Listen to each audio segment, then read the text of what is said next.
What up? What up? What is the good word? This is Htheman, and you are now locked into Real Talk Sports. And let's get right into it. The news that we have anticipated for the most of the entire month of March since free agency periods signed up. Haason Reddick is on the move, and he has been traded to the New York Jets. This comes out as a not somewhat of a shocker as many would like to believe.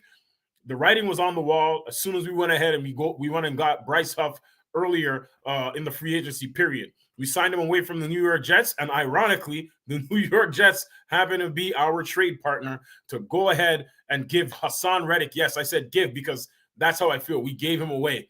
We gave away Haason Reddick for future considerations dating back to the year 2026. So the compensation that we'll be receiving for Haason Reddick is not even something that is going to impact us right away. It's something that's going to be a considerational pick much later on down the line. But if you take a look here at the numbers, we are sending Haason Reddick over to the New York Jets for a 2026 third-round pick that could turn into a second if Reddick goes ahead and plays 67.5% of the snaps and gets 10 or more sacks in 2024. If that does not happen, it will be a 2026, Adam Schefter, with a correctional error here, a 2026 pick. Because, again, the compensation is for 2026.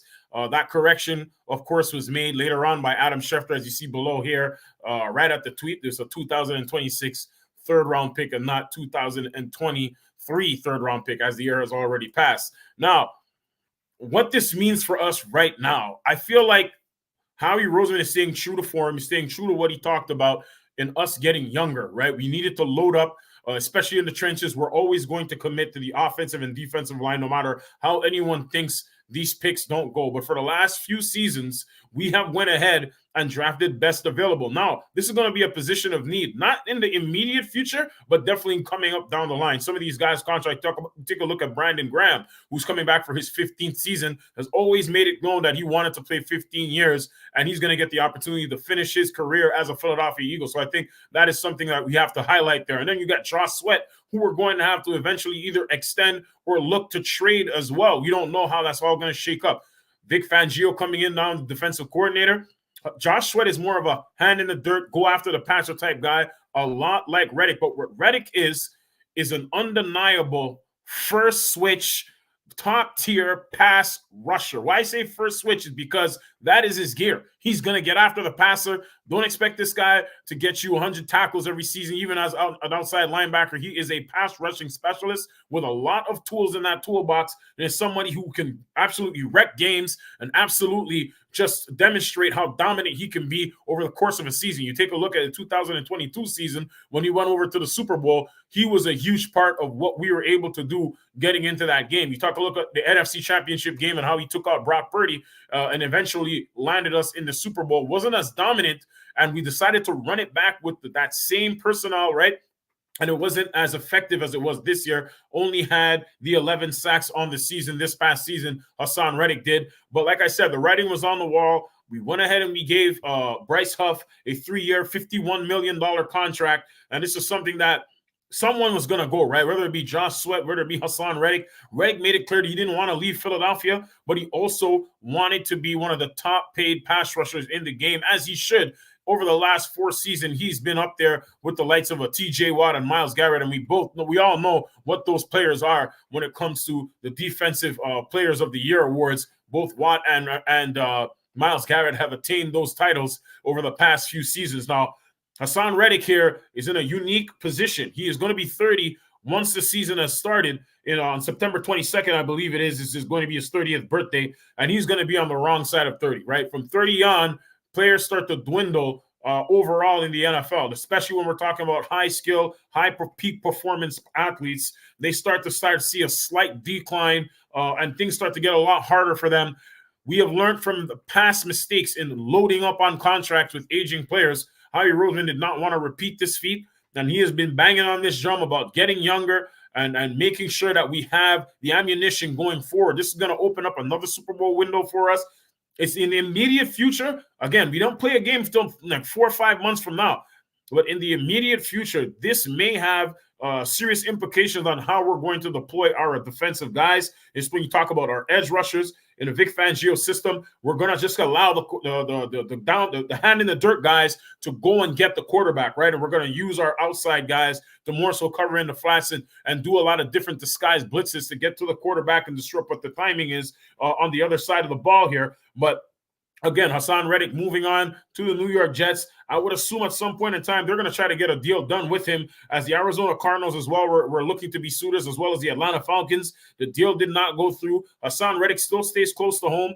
A huge reason why he wanted to come to Philadelphia was to be closer to home. He's a Camden, New Jersey native, went to Temple University as a walk-on, a player who contributed huge to us, especially over the last 2 seasons, an absolute dog. But there was a drop-off in performance, not just with him, but the entire defense across the board. When you look at how well these guys played the first 11 games versus how they played throughout the last 7 games. And if you ask me, and I'm sure a lot of Eagles fans and pundits will agree, we didn't actually play dominant style defensive football all season long. There were times where we looked really shaky, where we looked like we weren't gelling, right? Guys were playing like they were already full, like they had their share of the plate, and they didn't want to get after it. I didn't see what I saw from Reddick a season before. The dog-like mentality, that locker room leadership. And it's not to knock anything about Haason Reddick. He is an excellent, excellent, excellent player. Will sorely missed by me for sure. I would have loved to see him stay in the midnight green, for the rest of his career. And it's something like I mentioned earlier, he wanted to do.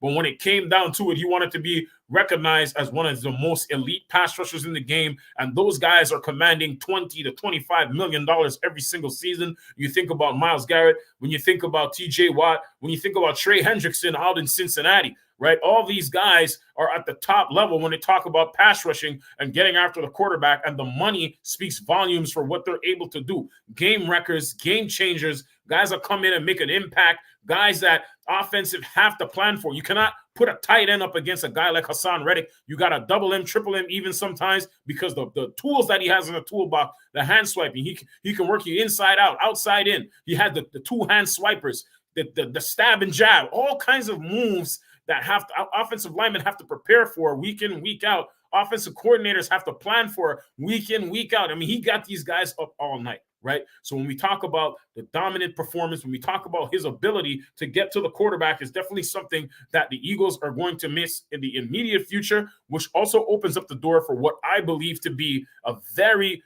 rich pass rushing draft. When we're talking about the players that are going to be expected to come in, Edrin Cooper from Texas A&M, and of course, Chop Robinson from Penn State. These are 2 of the highly coveted defensive ends, pass rushing players that are coming into the NFL. I can see how we potentially making a move, trying to go up and grab one of those guys, right?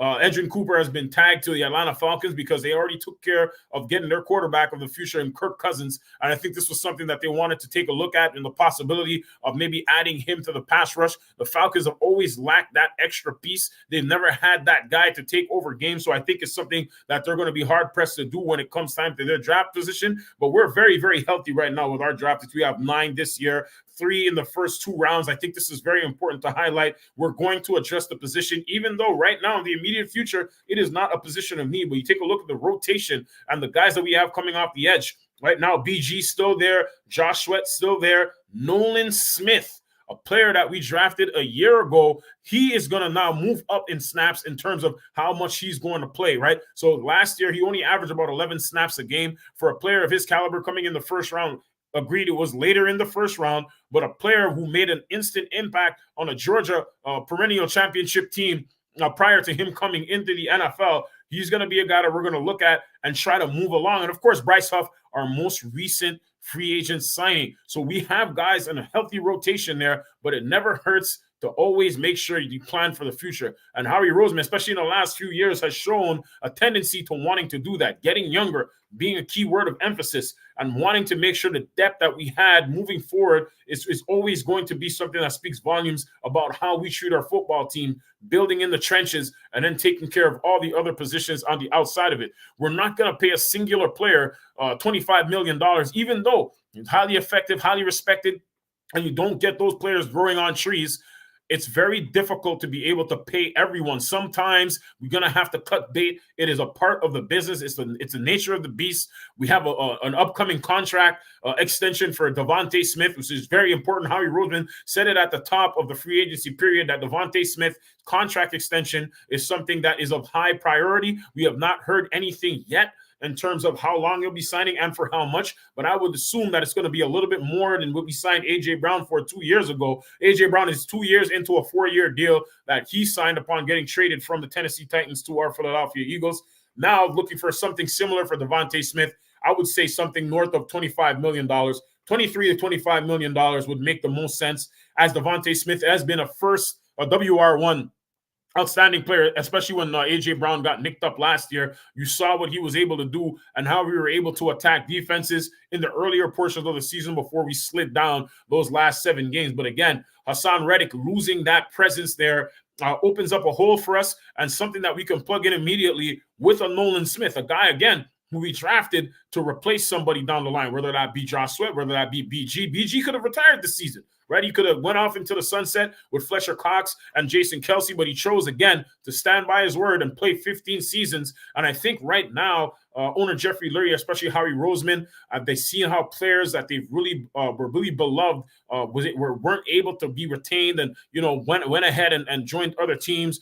Just off the top of my dome, I hated the fact that Brian Dawkins could not be retained for the final couple of years of his career. One of my favorites for sure, top 3 favorite players of all time. Brian Dawkins was not able to retire an Eagle. He actually went and played his final seasons for the Denver Broncos, where he was a sensational all-pro player as well. But I think that is something that Howie Roseman can say, even to what Jeffrey Lurie can say, they wish they could have had back. Because again, when you lose those type of players who make the impacts right on the football field, in the locker room, it hurts the back end. And I think that's something that we all have to come to realize, that it's very difficult in this day and age to retain all the talent that you've amassed over the years, especially when they're playing at a high level. Money talks, BS walks, and we all seen how that's gone. The NFL can be a nasty bitch sometimes when it comes to the business side of it, but I still believe that this was the right move.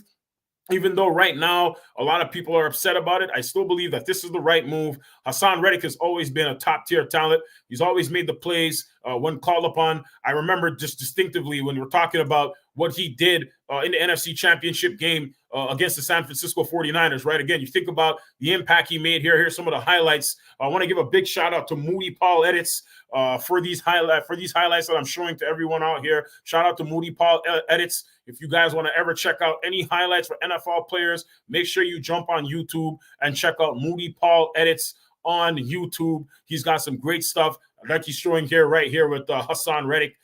This is something, again, breaks my heart to see. You see the physicality in which he plays, super aggressive, a guy that's going to get after the passer and not give them many opportunities to make a play downfield. He's got tremendous speed, rush, pass rules, but it's just a plethora of moves. You can't replace that all in one player. Where we have yet to see what Bryce Huff is going to do. He played a limited role with the Jets last season. I think what we're doing here, we're paying him because he's younger, 26 years old, won't be 27 until the season is ended. And I think this is something that we need to speak on. Will he be as much of an impact player as Haason Reddick? The hope here is that he will, right? But again, he's in a new territory. He's going to take on new responsibilities, and now he's going to be playing more of a full-time role because of the void left by Haason Reddick. And again, Josh Sweat, BG, Brandon Graham, Nolan Smith. Nolan Smith, I feel, is the guy that's going to really have to step up because of where he was drafted, because of what he's expected to do. Will he be able to play at this level that Haason Reddick has played at for us? We have yet to see. But I know one thing for sure. Howie Roseman is going to stack the deck and take care of the future before he takes care of the present. And the present that's pressing is to make sure that we're able to go ahead and sign Devontae Smith. By the way, this move here allows us to have $14.9 million in cap space. So that now pushes us over $40 million. We can still go out there and sign free agents. We can still make moves, trade, and bring guys in. We don't know exactly how things are going to look like. But what I'll tell you is this: the pass rush is going to have to step up, and we're going to have to play a huge role. A lot of people were talking about the offense now maybe being the centerpiece of what we're trying to do as the Super Bowl window is wide open for us to go ahead and get. But I still believe we're going to play defense. Vic Fangio coaches his players to get after it. There's still a lot of room for improvement, but I don't think we're that far off.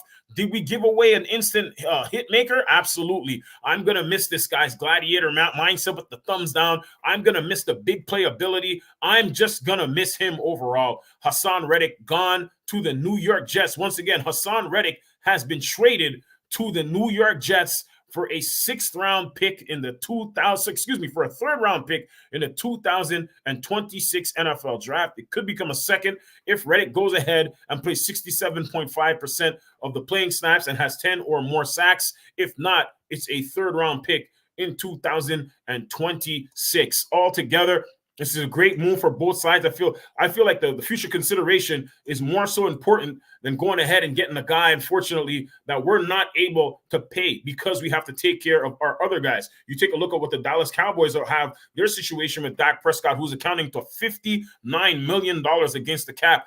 We have $55 million tied up in 6 of our top players on our football team, on our offensive side of football. And these names go to A.J. Brown, Jalen Hurts, Devontae Smith, Dallas Goedert, Landon Dickinson, who just recently got his big bag, and he celebrated there with showing us that he went ahead and purchased himself a lawnmower. I'm happy for him, and he's happy for himself, so that's really cool. But listen, all in all, I think this is a great move for our future and just to see what's going to happen going on down the line for our defense. Still a lot of moves to be made, opens up cap space, and we're going to be able to do a lot more now with Reddick just being freed up. And still, like I said, staying close to home and getting an opportunity to go ahead and get that big payday that he's been looking for all this time. Haason Reddick, no longer a Philadelphia Eagle. He is now going to play for the New York Jets. Once all of the information has been finalized and the verbiage inside of the contract has been down and stamped in iron, I will be coming back to confirm if there are any other latter details. But please stay tuned for much more on Real Talk Sports. This has been Htheman. I'm signed in. I'm now about to sign out. Peace and love always. Peace.